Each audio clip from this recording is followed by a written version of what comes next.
Lonceng pergantian tahun bergema dari desa di kaki Gunung Kendalisada. Sementara orang-orang bersorak menyambut angka baru, lereng gunung justru tenggelam dalam sunyi yang terasa salah. Di sanalah, tersembunyi di balik batu hitam dan akar tua, mengalir mata air yang hanya terbuka pada satu waktu. Malam tahun baru, warga menyebutnya Sendang Pamuna. Mata air yang dipercaya mampu mengubah nasib sepasang suami istri dalam satu malam. Ritualnya sederhana tapi terlarang. Mandi bersama, tepat saat tahun berganti. Air akan mengikat rezeki mereka, namun sebagai gantinya, ia meminta sesuatu yang tak pernah tertulis. Jaya dan Lestari mendengar kisah itu. Ketika hidup mereka berada di ujung runtuh, usaha bangkrut, utang mencekik, dan rumah hampir disita. Tahun baru yang seharusnya membawa harapan, justru terasa seperti pintu terakhir yang hampir tertutup. Malam itu, kembang api meledak di kejauhan ketika mereka mulai mendaki. Setiap langkah menjauhkan mereka dari suara manusia, digantikan desir angin dan bunyi ranting patah. Jam di ponsel Jaya menunjukkan pukul 23.45, waktu ritual semakin dekat. Sendang Pamuna terlihat lebih gelap dari malam itu sendiri.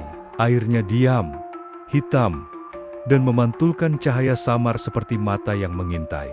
Di tepinya, ada batu besar berlumut, yang konon menjadi saksi banyak pasangan pulang tak lengkap. Aturan ritual hanya satu.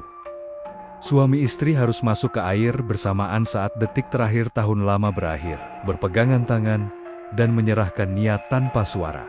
Jika air bergerak sebelum kembang api terakhir padam, maka harga harus dibayar. Detik demi detik berlalu. Saat hitungan mundur terdengar samar dari desa 10, 9, 8 mereka menuruni batu dan masuk ke sendang. Airnya dingin menusuk, membuat napas tersengal. Tepat saat teriakan selamat tahun baru menggema jauh di bawah gunung, air sendang beriak kuat, bukan karena gerakan mereka, melainkan seolah ada sesuatu yang bangun dari dasar. Bisikan muncul bersamaan di kepala mereka. Awal baru, butuh akhir yang setimpal. Lestari merasakan genggaman Jaya berubah kaku. Tangannya tak lagi hangat, tapi menekan. Air mendadak terasa berat, menarik ke bawah. Lestari mencoba melepaskan diri, namun pegangan Jaya justru semakin kuat. Dalam kilatan cahaya kembang api yang terpantul di air, ia melihat wajah suaminya kosong seolah bukan dirinya lagi yang memegang. Ketika tahun baru benar-benar dimulai, sendang kembali tenang.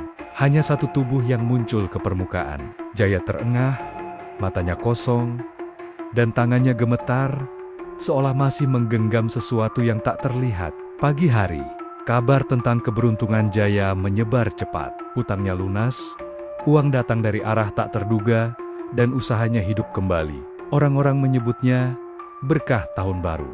Namun setiap malam, Jaya mendengar suara hitungan mundur di telinganya. Di kamar mandi, air mengalir sendiri. Dan di pantulannya ia melihat Lestari berdiri di belakang basah, pucat, dan menunggu. Setahun kemudian, tepat di malam tahun baru berikutnya, Jaya menghilang. Warga menemukan sendang itu beriak sendiri saat kembang api menyala. Di permukaannya, terlihat dua bayangan suami istri, bergandengan tangan menyambut tahun baru yang tak pernah mereka tinggalkan.